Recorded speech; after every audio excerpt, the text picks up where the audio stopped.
I was able to induce something called learned helplessness in the left side of the room very easily within about 5 minutes. I want you to think about what happened to you, this left side of the room, when you saw the right side of the room raising their hands because they already had the task done. What happened to you during that time? What you experienced was a term called learned helplessness. You can see these cars flipped over in what was the car bomb scenario here at this location, one of 4 major locations across the metro area for this drill today. A drill that looked extremely real. I got cross cover. For a moment, Don't run away, stay put. you wonder what if. People have come into the school, they've wounded some students, they've taken some hostages. What if?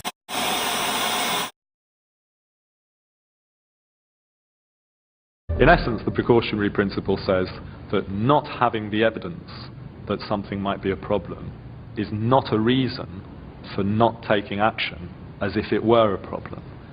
That's a very famous triple negative phrase that effectively says that action without evidence is justified.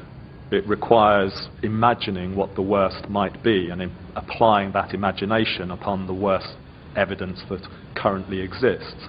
Would Al-Qaeda buy weapons of mass destruction if it could? Certainly. Does it have the financial resources? Probably.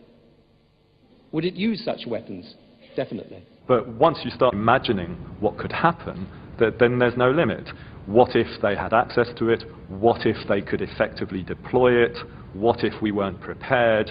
What it is a shift from the scientific what is evidence-based decision-making to this speculative, imaginary, what-if-based worst-case scenario. What if it could happen again? This situation at Smedley Elementary looks all too real. Travis, can you talk to me?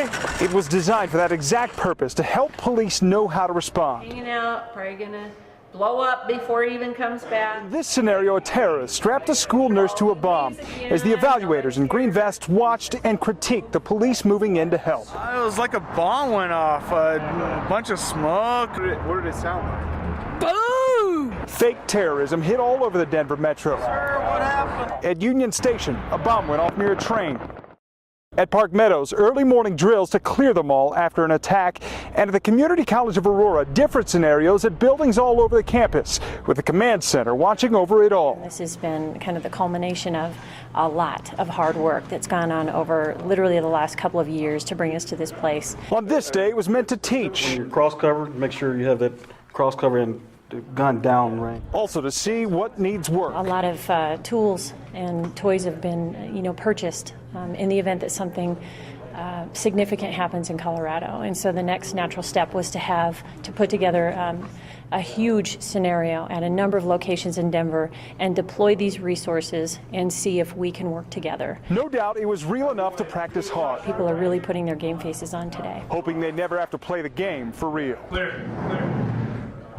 All of this drill paid for by federal grant money, and during one of the drills today at Denver International Airport, there was actually an irritant in the air inside the terminal, so they stopped the drill, sent in help to help people inside. There were 4 people taken to the hospital, but we understand those 4 people are okay.